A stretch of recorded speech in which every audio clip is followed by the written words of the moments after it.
আসবেন ইনশাআল্লাহ। যাই হোক, কারা কারা খুশি একটু হাত তুলুন।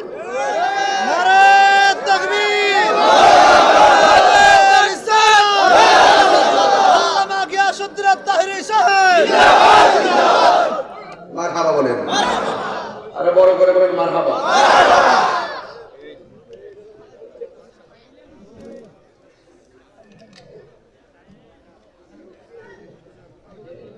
আমি বলছিলাম, আমি আপনি যখন উযু করার পরে কাশ ফেলি, কি ফেলি? এই কাশটা কি কেউ খাবে? কাশটা কি কেউ মুখে মালিশ করবে? আর আমার নবী যখন উযু করতেন, সাহাবায়ে কেরাম দুইটা হাত এভাবে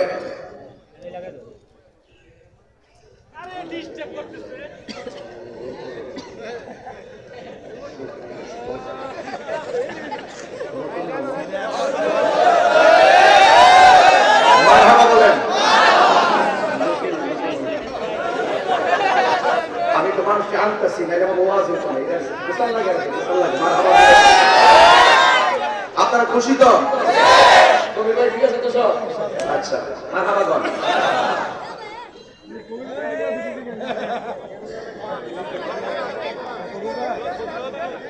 সাহাবায়ে কেরাম আমার ওয়াজের বিষয় দিছে, এই বাবা আমার যখন ওয়াজের বিষয় দিছে নবীজির প্রতি সাহাবায়ে কেরামের ভালোবাসা কেমন ছিল, আমার ঘাটে ঘাটে না বলে বের করতে হবে। নবী যখন ওযু করতেন, সাহাবায়ে কেরাম বলতেন, ইয়া রাসূলুল্লাহ, শুধু ওযুর পানি ফেলবেন না, ওযুর পানির সঙ্গে কাশ মোবারকটা ফেলেন। সাহাবায়ে কেরাম কাশ মোবারকটা হাতের মধ্যে নিতেন, এইভাবে চেহারার মধ্যে মালিশ করলেন প্রসাদনী হিসাবে। ওরা যখন রাস্তা দিয়ে যায়, অন্যান্য সাহাবারা জিজ্ঞাসা করে, কিউ ব্যাপারটা কি? তা চেহারার মধ্যে কি দিছো? মেশকে আম্বরের মধ্যে গ্রাম করতেছ। সাহাবায়ে কেরাম বলেন, কোন প্রসাদনী দেই নাই, নবী পাকের থুতু মুবারক দিয়েছি। সাহাবায়ে কেরামের যতক্ষণ পর্যন্ত প্রাকৃতিক কারণ না হইতো, পায়খানা, প্রস্রাব বা আনুষঙ্গিক, ততক্ষণ পর্যন্ত তারা ওযুটা ধরে রাখত। ওযু করতে গেলে যদি এটা যদি চলে যায়, গানটা যদি বিলুপ্তি হয়ে যায়, এইভাবে আমার নবী পাককে তারা ভালোবেসে নিজের জীবনকে বিসর্জন দিয়েছে। এটা হলো এক। 2 নম্বর, মহিলাটা গরিব। মহিলাটা, আমরা সমাজে গরিব মহিলা আছে না, মেয়ে বিয়ে দিতে পারতেছে না, মহিলাটা দৌড়াইয়া আমার নবীর কাছে গেছে, ইয়া রাসূলুল্লাহ, আমি গরিব বলে আমার মেয়েটাকে কেউ বিয়ের প্রস্তাব দেয় না। আমার রাসূল বলেন, তুমি আগামীকাল এসো, আগামীকাল এসে আমার সঙ্গে দেখা করো, আর হাতের মধ্যে একটা শিশি বুঝেননি, ছোট্ট বোতল, এই বোতল একটা নিয়ে আসবা। তো মহিলাটা এই ছোট্ট বোতলটা নিয়ে নবীর কাছে গেছে। আমার নবীজি তখন কাজ করতেছেন, নবী পাক ঘামতেছেন, তো কপাল মুবারক আয়েশা সিদ্দিকা প্রায়শ বলতেন, নবী কোন সময় পসিনা মুবারকটা ঘামবো আর অপেক্ষা করতাম, আর আমি দেখতাম এই পসিনা মুবারকটা মনি মুক্তার মতন চমকাইতে। তো ওই মহিলাটা যাওয়ার পরে আল্লাহর হাবিব পসিনা মুবারকটা আঙ্গুল মুবারকে নিয়ে শিশির ভিতরে ঢুকাই দিয়েছে। এই মহিলাটাকে, ইয়া রাসূলুল্লাহ, এটা ঘাম মুবারক নয়, পসিনা মুবারক না, আমি আতর হিসাবে নিয়ে গেলাম। ভালোবাসা বুঝতে হবে। এরপরে মহিলা যখন এই আতরের বোতল নিয়ে রওনা হয়েছে, মানুষ বলা বলি করতেছে, কি ব্যাপার, তোমার হাতে কি এত গ্রাম কিনলে, ঘটনাটা কি? আমার নবীজি পসিনা মুবারক দিয়েছে। মানুষ লাইন ধরছে, তার বাড়িতে যাইয়া দিয়েছে একটা ঘর। কিছু কিছু লোক আছে না সমাজের ভিতরে নবীর ভাগল, নবীর প্রেমিক যারা, তারা টাকা পয়সা দেখে না, শুধু প্রেমের খাতিরে সম্পর্ক করে।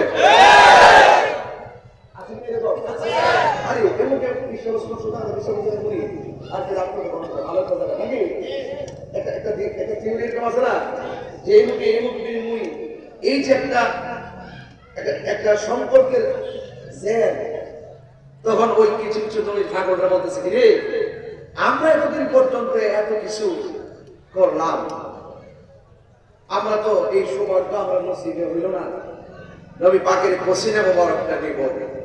নবী যেহেতু তার পসিনা মুবারকটা দিছে, তাই নবী তাকে অনেক ভালোবাসেন। তখন ওই যে এতদিন বলছে কেউ বিয়ের প্রস্তাব নিয়ে আসে না গরিব বিজ্ঞান, আর এখন বিয়ের মেয়েটাকে বিয়ে করার জন্য লাইন ধরছে একমাত্র নবীর প্রেমিক হওয়ার কারণে। এটারে বলে ভালোবাসা। দোকানের মধ্যে একটা কাপড়, এই কাপড়টা যখন আমি সেরওয়াল বানাবো পায়জামায়, তখন দেখবেন আমার পায়ের মধ্যে লাগতেছে, আমি সালাম করি না। আবার এই কাপড়টাই যখন কিনে আইন না কোরআন শরীফের গিলাপ বানাবেন, দেখবেন জীবনে এটার মধ্যে কোরআন শরীফ না ঢুকাইও, শুধু যে কোরআন শরীফের গিলাফের নকশা ধরছে, এই জন্য ফায়া লাগলে 100 বার সালাম করে। সম্পর্ক, নমুনা নমুনা, রং রং। এই জন্য আমি প্রায় শুনে বলি, আমার জীবন মরণ সাজাবো মাদানি রঙে। মাদানি রং মানে কি? এই যে মদিনার রং মানে হইল এই যে দাঁড়িয়ে, এরা একটা দিন বুদ্ধি দিয়ে এই মাদানির রং, যেরকম সুবহানাল্লাহ। আমার জীবন মরণ সাজাবো মাদানি রঙে, সেই রঙে রঙিনী হলে, সেই রঙে রঙিনী হলে আল্লাহ রাসূল থাকিবেন আমার সঙ্গে। সুবহানাল্লাহ। আমার জীবন মরণ সাজাবো মাদানি রঙে, সালাতুনিয়া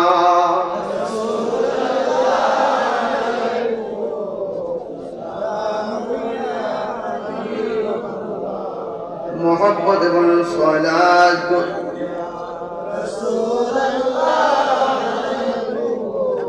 সালামুনিয়া হাবিবাল্লাহ, জলওয়াগার হো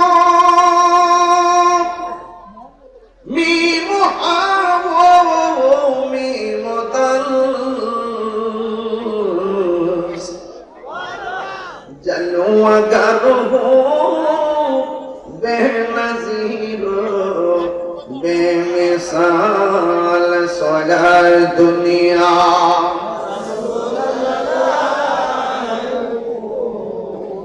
सलामुनिया हबीबल्लाह। মারহাবা কর। তাহলে আপনার নবীর প্রেমকে কিভাবে হাসিল করতে হয় বুঝছেন তো?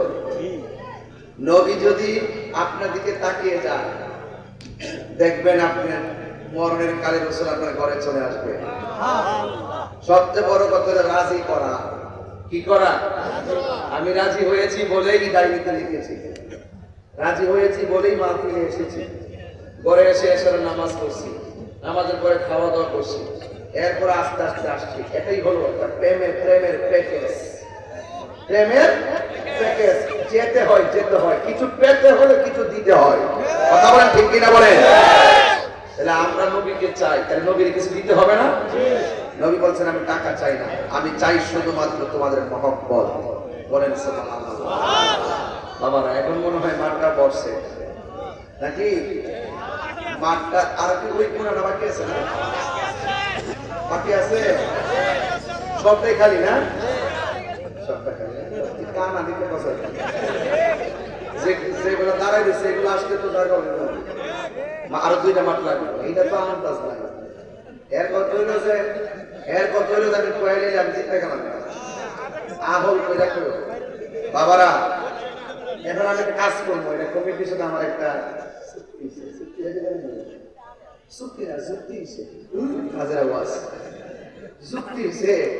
যে কমিটিরা যে 3 দিন ব্যাপী মাহফিলটা করবো, এরা যদি আপনার টাকা না হতো, আপনার যদি না দেন, এরা এমন একটা গ্রুপ আল্লাহ বাসিল, আল্লাহ তার সম্মান ইজ্জত দিয়েছে, আর্থিক অবস্থা, এই যে গণ্যমান্য ব্যক্তিদেরটা সহযোগিতা নিয়ে কিন্তু সুন্দর করে এই প্রোগ্রামে ব্যবসায় করতে পারে। এরা কত হুজুর 1 টাকা দেয়, কিন্তু এই মাহফিলটাতে সবাই শরীর দেখতে নেই। এটা হইলে আমার কাছে প্রস্তাব দিছে। এই জন্য মাহফিল কমিটি থেকে বলবো, আমি যদি ওয়াজটা শুরু করি আমি মাঝখান দিয়ে ওয়াজটা ভাঙ্গা দিতে পারতাম না। এই জন্য শুরুতেই আমি বলে দেব, আপনারা যারা আসছেন যে যতটুকু পারেন একটা হাত যেন খালি না যান, এবার 1 টাকা হোক আপনি মাহফিলেতে দিয়া যান, রাত্রে ঘুমায় শান্তি পাইবেন। কথা ঠিক না?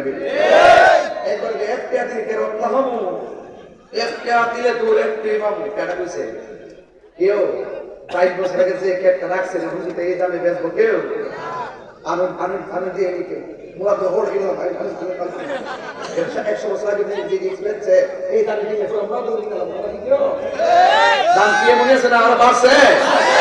তো এই দিবারে যে বুঝেন নি কেমনে বান্দার হাতে বান্দাদের কারিশমার কত দাম এদিক সেদিক, আর স্বয়ং আল্লাহ যিনি সব দেওয়ার মালিক। আবার আল্লাহ এই নেকিটারে বানাইলে কি আল্লাহর কইমা যাবো গা? আল্লাহ উহুদ পাহাড় পরিমাণ নেকি দিয়ে দিবে যেন মারহাবা। আপনারা এটা কই করো ব্যাগ দিয়ে পাঠিয়ে দেন, আপনারা যে যা পারেন তা দেন। এরপর ইনশাআল্লাহ দুরূদ শরীফ পড়ব, দুরূদের ভিতরে পড়ে ইনশাআল্লাহ আমি আমার আলোচনা শুরু করব। সবাই দুরূদ শরীফ পড়েন। আল্লাহুম্মা সাল্লি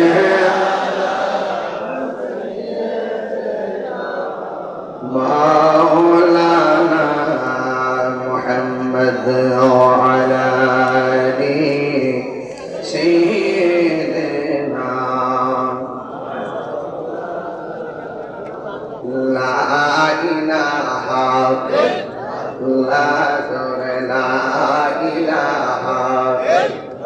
হাসবি রব্বি হাসবি রব্বি মা ফি কলবি গায়রুল্লাহ নূর মুহাম্মদ সাল্লাল্লাহু লা ইলাহা ইল্লাল্লাহ লা ইলাহা ইল্লাল্লাহ লা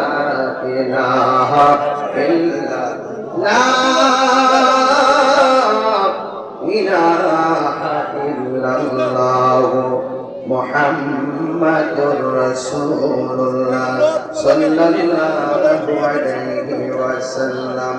আল্লাহ আল্লাহ আল্লাহ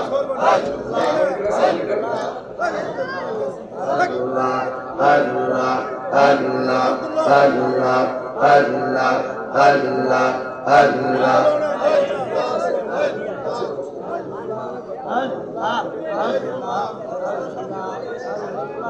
আল্লাহ আল্লাহ আল্লাহ আল্লাহ আল্লাহ আল্লাহ লা ইলাহা ইল্লাল্লাহ মুহাম্মাদুর রাসূলুল্লাহ সাল্লাল্লাহু আলাইহি ওয়াসাল্লাম। একটা জবান বন্ধ রাখবেন না, মোহাম্মদে মায়ার শরীফ বলুন সুবহানাল্লাহ।